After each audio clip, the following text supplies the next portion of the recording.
लैजाकाल बाली भैँस एकपल्ट मर्नेछ, राजा मरि कोटमा जस्तो बिरौट गर्नेछ। हाम्रो त अहिले अवस्था खतम भएको हो। अहिले हामीले केही माग पायौँ र आधा कट्टा जग्गा भयो भने हामीलाई उच्च जग्गामा दिनुपर्छ। कोही सरकार हाम्रो छ भने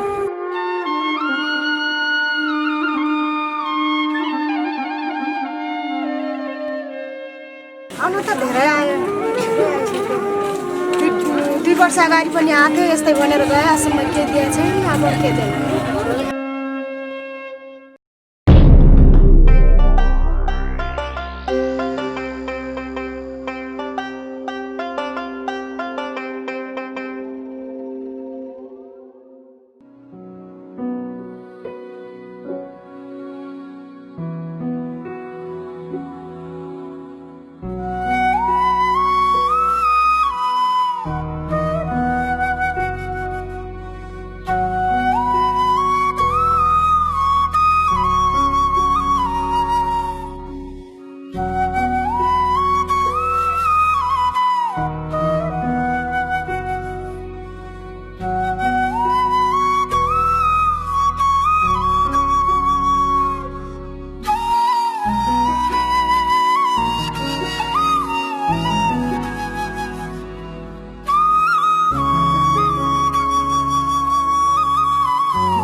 तपाईँहरूका समस्या निश्चित रूपले उहाँले बुझेर अब आगामी वर्षको लागि कसरी चाहिँ कहाँ सेफ हाउस बनाउने, कति जनसङ्ख्यालाई चाहिँ त्यसरी चाहिँ समेट्ने होइन, त्यो कुराहरू चाहिँ दीर्घकाली उसमा चाहिँ जाला। र एउटा छुटेको कुरा के छैन, तपाईँहरूले चाहिँ जो औषधिको कुरा गर्नुभयो होइन, त्यसको पनि हामी डिमान्ड चाहिँ लिएर होइन, तपाईँहरूको यहाँ के समस्या छन् होइन, त्यो औषधिको पनि कुरा गर्छौँ। अहिले तत्काल हामीले चाहिँ पानी भन्नुभयो, पानी चाहिँ पर्याप्त चाहिँ पानी चाहिँ आउँदैछ होइन, केही पानी हामीले पनि ल्याएको छौँ। अब के अब आज बेलुकासम्म चाहिँ आउँछ। त्यसरी खाद्यान्न चाहिँ ड्राई फुडहरू पनि छ, अनि यो चामलहरू चाहिँ ल्याउँदैछौँ, दाल ल्याउँदैछौँ होइन।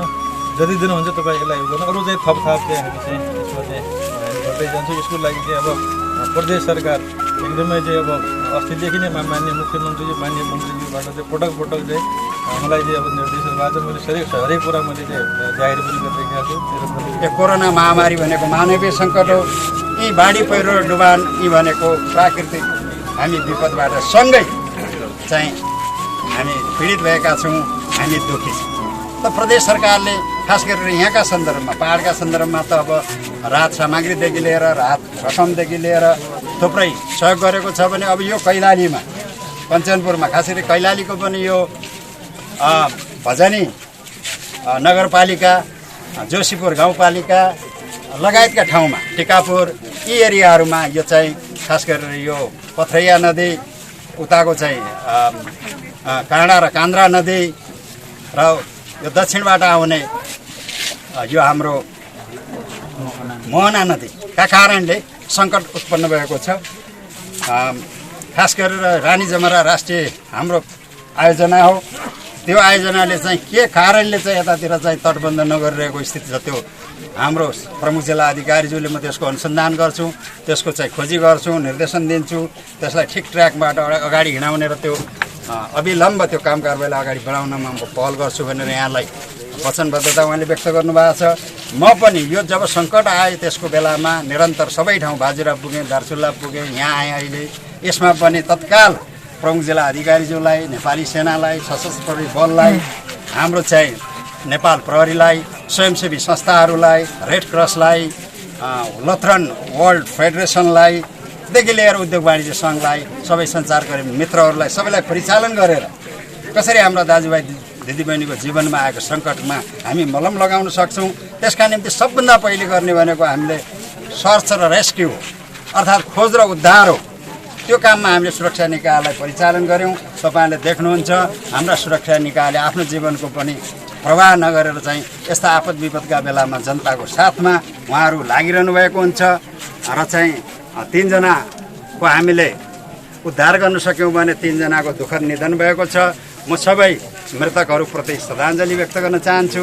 शोकाकुल परिवारजनमा हार्दिक संवेदना व्यक्त गर्न चाहन्छु।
हामी यतिखेर भजन नगरपालिका नम्बर 8 को सोनाफाटामा छौँ।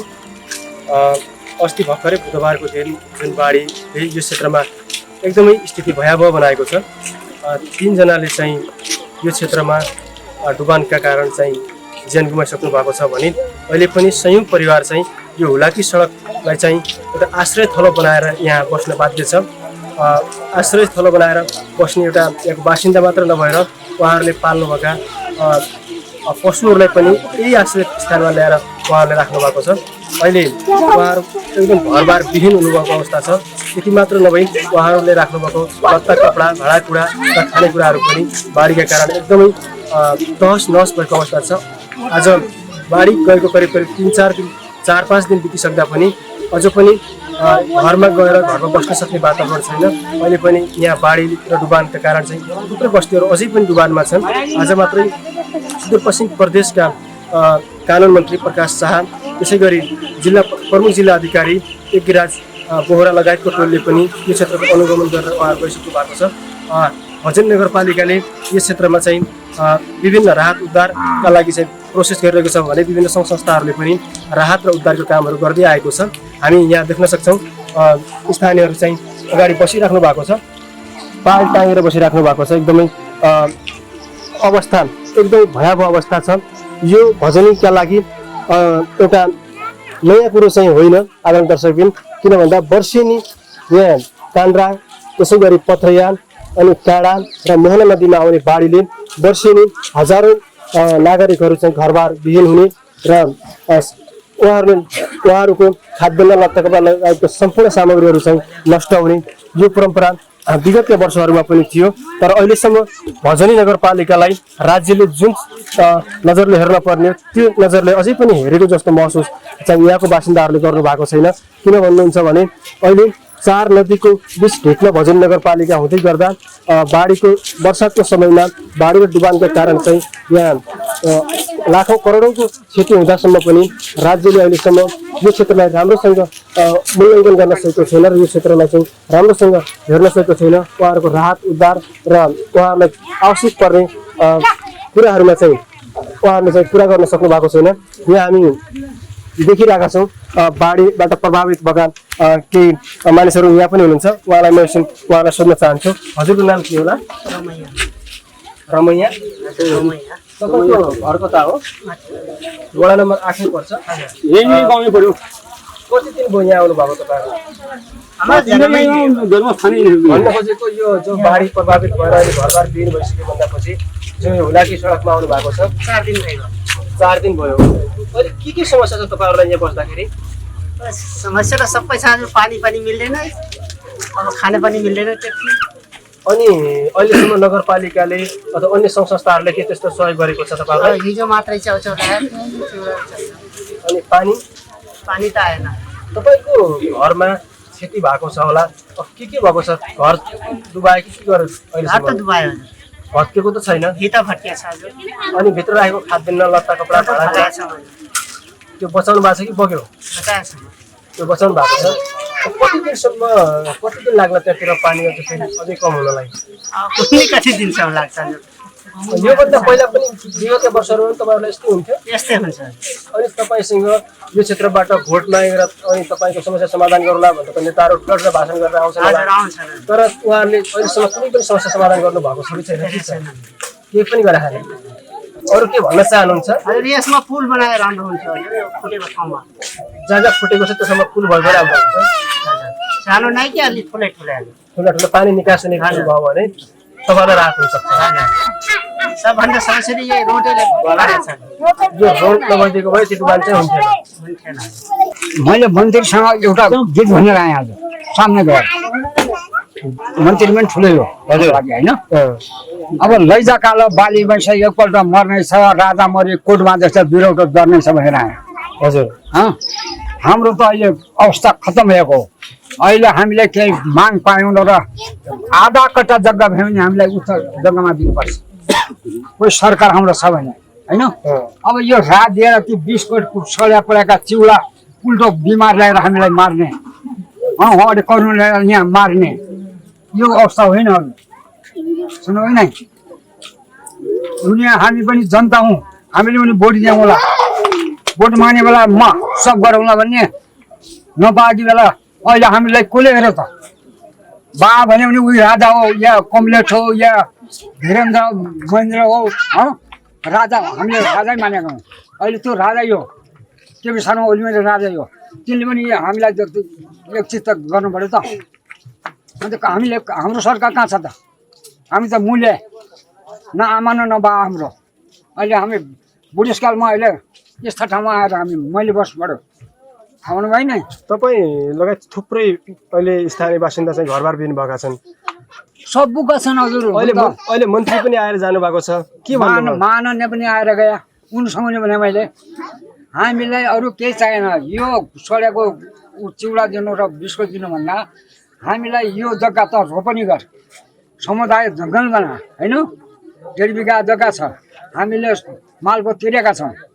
हामीलाई 2 कट्टा जग्गा चाहिँ उच्च ठाउँमा दिएपछि हामी त गयौँ र हाम्रो छोरो नाति कसरी खाने हो त भन्नुहोस् त? यो पनि यो दुःखै त हो त। हाम्रो त मर्ने दिन छ, हामीलाई त के छैन। पछाडि उनीहरूले कसरी खाने? पुरा गर्नु सकेन। अहिलेसम्म बाधाहरू पुरा गर्नु सकेका छैनन्। यहाँका नेता भनेको कस्ता हुने, खाउबादी हुने हजुर होइन। देशमा केही न केही सुधार ल्याउनु पर्ने जनताको लागि। हामी सबै जनता हुने, हामी सबैलाई, हामी छोरी बहिनी दाजुभाइ सबै छौँ। यहाँ हामी कस्तो विपदमा परेका छौँ, कसले हेरिदिएको हाम्रो कसले हेरेको छैन। कोही यहाँ नेता आए पनि हेरेका छैनन्, कोही कोही नेता आएर पनि हेरेका छैनन्। मिटिङमा लिएर गरे हुन कि अब हाम्रो यो रिपोर्ट लिएर जान सक्नुहुन्छ हजुर। त्यति नै हो। यति रिपोर्ट लिन आउनु सक्नुहुन्छ हजुरहरू जो पनि आउँछ होइन। तर यहाँको जनताले, यहाँका नेताहरूले हामीसँग कसैसँग सम्बन्ध केही राखेका छैनन्। आफ्नो पैसा उहाँबाट कति आउने हो र के गर्ने हो भन्ने मात्रै थाहा छ। अब यस्तो अवस्थामा हेर्नुहोस्, मेरो घर अस्ति पढिसक्यो तिमी। यहाँ 2 जना मान्छे मरे, एउटा डुङ्गा भए 2 जना बाद थिए हजुर होइन। तिनको कस्तो अवस्था भयो होला हेर्नु। डुङ्गा 3 जना मरे भनेपछि यस्तो अवस्थामा पनि मान्छेले हेर्नुपर्ने हुन्छ। नेता भएर त्यतिकै नेता हुनु भएन। सरकारको पैसा त कति हेर्नु, विदेशबाट प्रदेश सरकारले पनि लाग्यो होला नि। व्यवस्थाहरू सबै मिलाइदिनु सक्नुपर्ने व्यवस्था चिज गरिदिएपछि त्यो राम्रो कुरा हो। अब दुःख पीडा त सबैले छ, सबै जनतालाई छ। अहिले अब जस्तै अब अहिले जे विपत्ति आयो त्यो त आइहाल्यो। अब विपत्तिको सामना त गर्न त्यसलाई चाहिँ अहिले गर्न केही सकिँदैन, जे भयो भइहाल्यो। तर अब चाहिँ जो यो विपत्ति छ अहिलेको अवस्था तपाईँहरू थुप्रै समस्यामा पनि हुनुहुन्छ। एउटा त कोरोनाको महामारी पनि छ।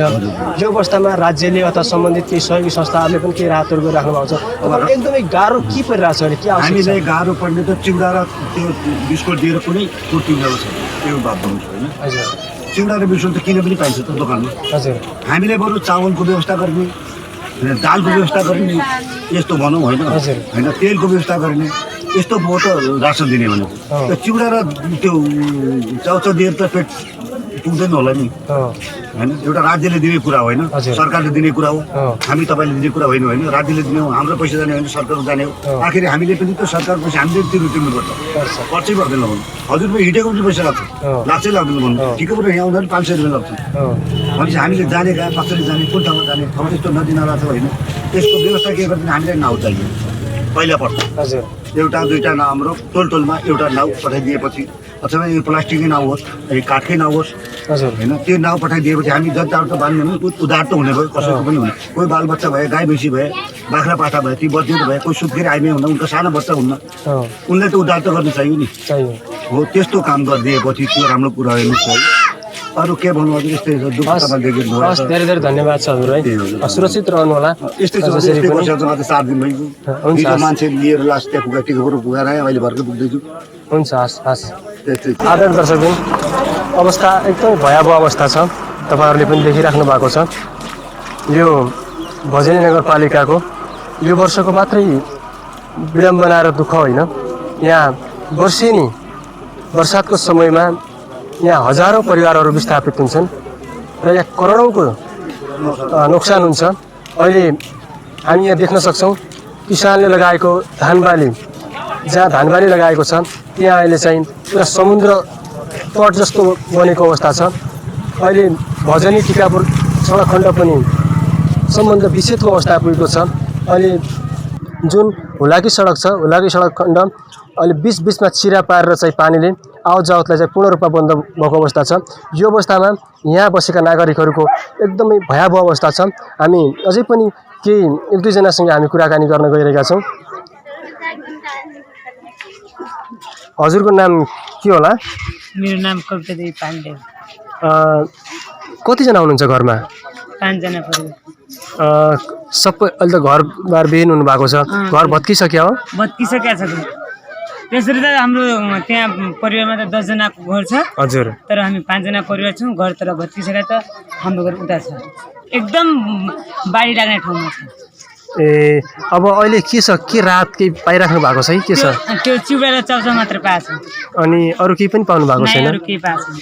अब हेर्दै जाँदाखेरि अलिअलि बच्चाहरू पनि सानैदेखि यी बच्चाको त खुट्टा पनि यस्तो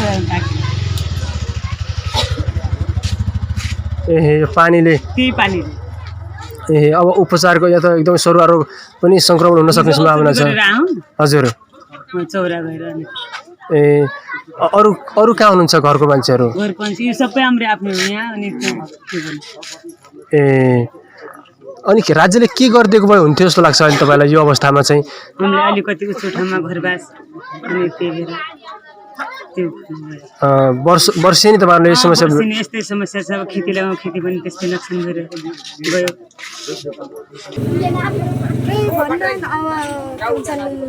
हामी पाल्छौँ, व्यवस्था गर्छौँ,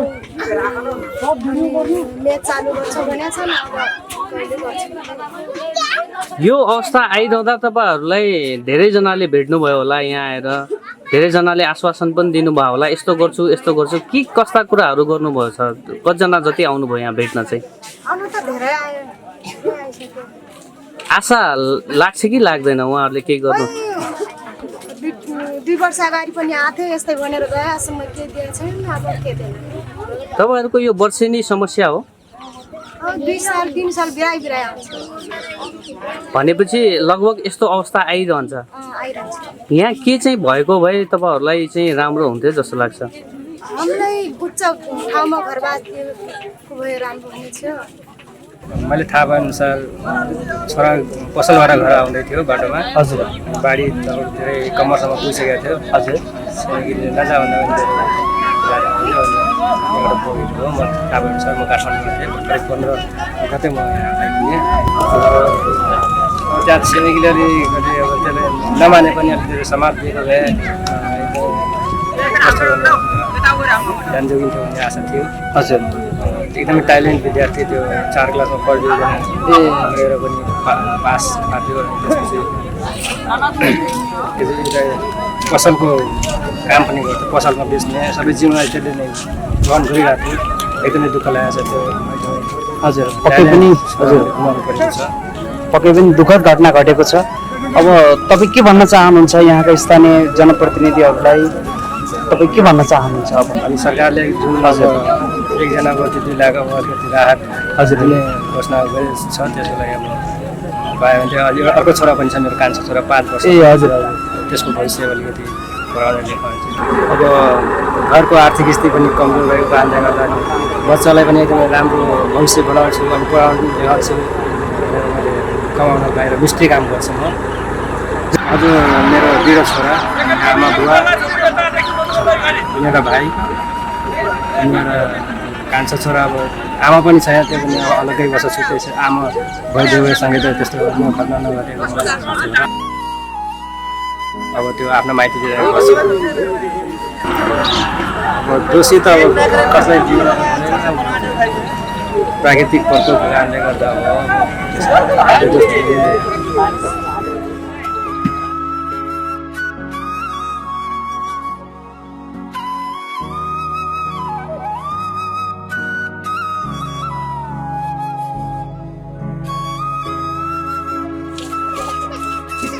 तपाईँको नाम भन्नु त? मेरो हजुर शान्ति देवी शान्ति देवी चौधरी। तपाईँको परिवारमा कतिजना हुनुहुन्छ? 6 जना। यहाँ रहनुभएको छोरा हुनुहुन्छ उहाँ चाहिँ? कहाँनिर चाहिँ घर हो तपाईँको? पिपलको रोडमा। के छ अहिले घर त सबै डुबानमा होला। कतिजना परिवारमा कतिजना भन्नुभयो? 6 जना। अरू चाहिँ कता हुनुहुन्छ? छोरा यो नातिनी बुहारी खाना बनाउनु लाग्छ। त यो समस्या आइपरेको छ। एकातिर बाबु पनि छोरा हुनुहुन्छ होइन तपाईँको? उहाँ पनि अशक्त हुनुहुन्छ। अब हेर्दा उहाँको शारीरिक अवस्था पनि ठिक छैन। के छ यहाँ बस्दा कतिको अप्ठ्यारो चाहिँ भइरहेको छ तपाईँलाई? अप्ठ्यारो छ।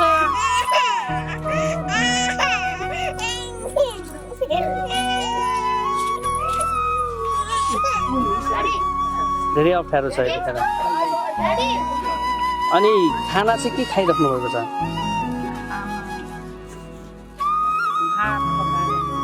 भात आफ्नै बचेको चामलहरू हो। बाहिरबाट राहत दिनेले चाहिँ के दिइराख्नु भएको छ तपाईँहरूलाई? बाबुको अवस्था सानैदेखि यस्तै हो। कति उमेर भयो उहाँको चाहिँ?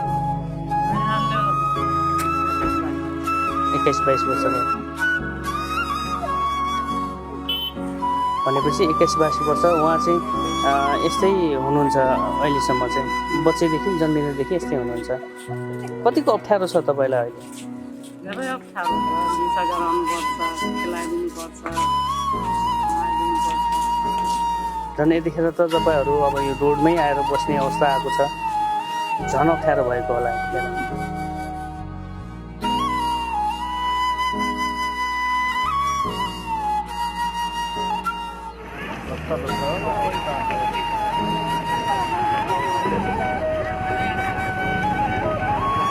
जस्तो अहिले यो अवस्था छ, यो अवस्था चाहिँ कसरी चाहिँ हुनुपर्छ? किनभने तपाईँ प्रत्यक्षदर्शी हुनुपर्छ। बाढीदेखि घटनासम्मको यो अवस्था यसका थुप्रै कारणहरू छन् होइन। अब पहिलो कुरो त 3 जना व्यक्ति जो मर्नुभयो उहाँलाई भावपूर्ण श्रद्धाञ्जली व्यक्त गर्न चाहन्छु। असामयिक निधन जसरी यो घटना घट्यो अत्यन्तै दुःखलाग्दो घटना छ। किनभने हामीसँग पूर्व तयारी नभइकन यो घटना घट्यो। सायद सम्भव भएसम्म हामी बचाउन सक्थ्यौँ त्यसलाई। किन हामीसँग साधन स्रोत त्यस्तो वैद्य खण्डमा हाम्रो आँखै नजिक गएर त्यो बितेको मान्छेले त्यो जसरी डुबे नि एकदमै दुःखद घटना भयो। डुङ्गा यो लाइफ ज्याकेट भए यो डोरी जो हुन्थ्यो भने सायद सम्भवसम्म हामी बचाउन सक्ने आशा थियो हामीले। जस्तो यो रोडमा जतिजना बसिरहनु भएको छ कतिवटा परिवार चाहिँ बसिरहनु भएको छ यतिखेर यहाँ? पहिला त हाम्रो सुरुको स्टेपमा 60 परिवार थियो होइन, त्यसपछि पर्मिसन बढ्दै गयो अहिलेसम्म कति 100 छैन, 100 भन्दा क्रस नै छ यो बाटोको हिसाबले हेर्ने भने। र योभन्दा बाहिर पनि तपाईँको घरभित्रैमा जसरी यो बाटोमा नआइसक्ने स्थिति भएर आफ्नो घरको ठाँटीमा बस्ने जो छ उनीहरूले त्यो कोही ठाँटीमा बस्छन्, कोही जसको घर लेटरवाला छ भने त्यो छतमाथि बस्ने गरेका छन् होइन। कसैले त्यो ओछानभित्र अलि पानी गइसकेपछि खटियामा भनौँ त्यो के भन्छ खटियाहरू राखेर बस्ने गरेका छन्, त्यहाँमाथि ग्यास आफ्नो म्यानेजमेन्ट भित्रै रुममा पनि गरेका छन्। तर यहाँ आउन नसक्ने स्थिति पनि छ क्या त्यस्तो स्थिति भावनाले पीडित छन्, सबै पीडित छन् यसमा होइन। समग्र रूपमा पीडित जो बाटोमा आयो अत्यन्तै भयानक किसिमले पूर्ण रूपमा पीडित देखिन्छ र आंशिक रूपमा भित्र रूपमा अरू पनि पीडित देखिन्छ। जस्तो यहाँ 3 जना बित्नुभयो, 3 जना बित्नु भएको परिवार चाहिँ कता चाहिँ बस्नुहुन्छ? 3 जना मध्ये 1 जना जनकपुर, 2 जना चाहिँ काँडाठी बस्नु चाहिँ पल्लो गाउँमा, त्यहाँ पनि पानी छ पुरै। नाम थाहा छ उहाँहरूको? उहाँहरू चाहिँ 1 जना ईश्वर शाही, 1 जना चक्र बिको, 1 जना चाहिँ एजिकर चौधरी भन्ने 3 जना हुनुहुन्छ। अहिले उहाँको परिवारहरू चाहिँ कता हुनुहुन्छ? उहाँको परिवारहरू अहिले के यदि हुनुहुन्छ भने के अब टिकापुरमा पनि उहाँहरू अहिले यहाँ पानी जताततै पानी भएको हुँदा यहाँ दाह संस्कार काज क्रिया गर्ने ठाउँ नभएको हुँदा दौलतपुर घाटमा गएर उहाँहरू दाखल गर्नुभयो। टिकापुरमा पनि आफन्त भएको हुँदा आफन्त घरमा उहाँहरू चाहिँ काज क्रिया गरिरहनु भएको छ। जस्तो जुन विपद अहिले आइपरेको छ, यहाँ जुन विपद देखा परेको छ एकदमै ठुलो दयनीय अवस्था छ यतिखेर यहाँको। यो अवस्थामा चाहिँ यहाँका के जो चाहिँ स्थानीयहरू जो चाहिँ सकुशल छन् उहाँहरूको सपोर्ट कतिको देखिरहनु भएको छ तपाईँले चाहिँ? अब सुरुमा त एकदमै गाह्रो थियो, पछिल्लो चरणमा अहिले सपोर्ट चाहिँ आइरहेको छ। सामान्य रूपमा अहिले दैनिक रूपमा चुरा चाउचाउहरू भयो। अझ पनि तिरपालको एकदमै आवश्यकता छ, किनभने राति पानी पर्छ, दिउँसो घाम लाग्छ। घरमा बगाएको जो सामान पनि सुकाउनको लागि तिरपाल चाहियो, केही सडे गरेको केही बचेको हुन्छ अलिअलि। तिरपाल चाहिँ एकदमै न्यून छ। जम्मा अहिलेसम्म यो शिविरमा चाहिँ 25वटा तिरपाल आएको छ। करिब यहाँ तपाईँको 250-300 मान्छे बस्ने गर्छन्। तिरपालको समस्या छ। अन्य सामग्रीहरू हिजोबाट चाहिँ जुटिरहेको छ। जस्तो यतिखेर स्थानीय सरकारले पनि लोकल गभर्मेन्टदेखि लिएर सरकारले पनि एउटा आश्वासन दिएर जाने क्रम चालु नै छ। तर पनि यतिखेर अलिक छिटो व्यवस्थापनको लागि यहीँ नजिकै रहेका स्थानीयहरूले केही सहयोग गर्दा यस्तो हुनसक्थ्यो भन्ने केही छ तपाईँले? अब सुरुमा त के हो भने हामीले राज्यको मुख ताक्नुभन्दा पनि स्वयं पूर्व तयारीमा बस्नुपर्छ। हाम्रो हुन त विगतमा मलाई लाग्छ 56-57तिर बाढी आउँदा एउटा विष्णु पनि जो घर बगेको थियो, त्यतिखेर हाम्रो अगाडि घर बग्यो अनि हामी के भन्थ्यौँ प्रहरी आएन बचाउन भन्थ्यो। त्यस्तो कन्सेप्ट थियो पहिला। प्रहरी नआएसम्म, वडाको मान्छे नआएसम्म, राज्य नआएको अनुरोध गर्थ्यो भने अहिले केही हदसम्म सरकारी गैर सरकारी संस्था राज्यको लगानीले गर्दा चेतना त आएको छ। अझ पनि यसलाई व्यापकतामा ल्याउन आवश्यक छ। आफै नै पूर्व तयारीमा बसेर सुरुमा नै सुरक्षित हुनुपर्छ। अब त हामीले के गर्नुपर्छ भने पानी पर्न बित्तिकै नै सेफ ठाउँमा जानुपर्छ। विगत 5 घन्टा समय दिन्थ्यो भने अहिले 1 घन्टा समय दिएन। जसरी अहिले चाहिँ तपाईँहरू चाहिँ जसरी चाहिँ यो पानी पर्दा हिजोको दिनलाई सम्झेर चाहिँ तपाईँहरू जसरी एक्टिभ भएर लागिराख्नु भएको छ, यहाँ कतिजना युवा हुनुहुन्छ तपाईँ लगायत जसले चाहिँ यो क्षेत्रको लागि चाहिँ अलि एक्टिभ भएर काम गरिरहनु भएको छ र कतिजना चाहिँ हुनुपर्छ? सबैजना चाहिँ को साथ सहयोग तपाईँलाई रह्यो या के छ त्यस्तो अवस्था? अहिले हामी 30-35 जना युवाहरू एकदम सक्रिय रूपमा लागिरहेका छौँ। अझ थप भनौँ न, अब हामी 50-60 भन्दा 100 युवा होला, सबै लाग्नुपर्छ। मेरो बुझाइमा सबैले स्वयंसेवी भावना लिनुपर्छ। हामीले राज्यको अथवा सुरक्षा निकायको मुख ताक्नुभन्दा आफूसँग भएका स्थानीय स्रोत साधनको प्रयोग गरिकन यहाँका सुरक्षित ठाउँमा जनसङ्ख्यालाई उद्धार गर्नुपर्छ। र त्यसपछि अब यहाँ त हाम्रो नियति भइसक्यो, बाढी आउने भइसकेको कारणले अब यसपालि त हामीले भोगिसक्यौँ। आधा घन्टामा पनि आउँदैछ नि फास्ट। त्यसो भएको हुँदा सबै लागेर हामीले स्वयंसेवी भावनाले सामुदायिक तर्फबाट, स्थानीय तर्फबाट चाहिँ सुरक्षित हुनका लागि हामीले आफ्नो पहल कदमी पहिला लग्नुपर्छ। तत्पश्चात राज्यले पनि पूर्व तयारी भएर बस्नुपर्छ, किनभने अब बाढी यहाँ सधैँ आउँछ, अब खाद्यान्नहरू बगाउँछ। त्यसैले राज्यमै पूर्व तयारी बस्नुपर्छ। र टोलमा मलाई चाहिँ 25 जना 30 जना बस्ने हिसाबले अब प्रत्येक घर बनाउनु त असम्भव छ। प्रत्येक टोलमा सुरक्षित भवनहरू बनाउन आवश्यक छ, किनकि त्यहाँ मान्छे लिएर राख्न सकियोस्। कस्तो भने त्यही जरुरी भएको खानेपानीको व्यवस्था भएको 2 तले भनौँ न, त्यस्तो खाले बनायो भने हामीले मानवीय क्षति चाहिँ हुँदैन, अन्य क्षति भए पनि। थोरै मात्र त्यो बल्झेको घाउमा थोरै मात्रै मलम लगाउनको लागि हामी एउटा विशुद्ध रूपमा एउटा सामाजिक क्षेत्रतिर अग्रसर भएको र हामी कुनै पनि इन्कमको बाटोमा नलाग्ने संस्था विशेष गरी एउटा समूहको माध्यमबाट एउटा लुज फर्मको रूपमा चाहिँ हामी काम गर्दै आएको गुडीमुन्टा जोडीको समूहले पनि आज यहाँ एकदम पानीको अभाव छ, पानीको लागि एकदमै समस्या परेको भन्ने खबर पाउने बित्तिकै हामीले आफैबाट व्यक्तिगत रूपमा केही रकम सङ्कलन गरेर चाहिँ हामीले 100वटा जार चाहिँ यहाँ आज उपलब्ध गराइदिएका छौँ। व्यापारीले पनि 10 कार्टुन चाहिँ हामीलाई चाउचाउ उपलब्ध गराइदिनु भएको छ। विशेष गरी नैना ग्यास ट्रेडर्सका सञ्चालक नन्दसिंह विकले चाहिँ 10वटा कार्टुन चाउचाउ, त्यसै गरी उहाँसँगै काम गर्ने हुने उहाँकै पसलमा काम गर्ने एउटा कर्मचारीले 5 पेटी चाहिँ चाउचाउ जसको गणेश परियार हुनुहुन्छ उहाँले चाहिँ 5 पेटी चाउचाउ चाहिँ उहाँले आफ्नो तर्फबाट उपलब्ध गराइदिनु भएको छ। उहाँलाई पनि म धेरै धेरै धन्यवाद दिन चाहन्छु। र अब हामी यो पानी र यो चाउचाउ चाहिँ हामी वडा नम्बर 8 भोजन नगरपालिका वडा नम्बर 8 का वडा सदस्य आदरणीय सर कृष्णलाल धमालाज्यूलाई म हार्दिक अनुरोध गर्न चाहन्छु यो सम्मान ग्रहण गरिदिनु हुनुको लागि। धन्यवाद। मुन्टे जोडीलाई म विशेषतः धेरै धेरै धन्यवाद दिन्छु। एउटा सानो समूहको रूपमा गठन भए तापनि अहिले यसले ठुलो सामाजिक कार्य गरेको छ। यो बाढीको अवस्थामा विपदमा परेका, आपतमा परेका, समस्यामा परेका जो मानिसहरू छन् तिनीहरूको निम्ति उनीहरूले सबैभन्दा महत्त्वपूर्ण कुरो, सबैभन्दा आवश्यक कुरो पानी।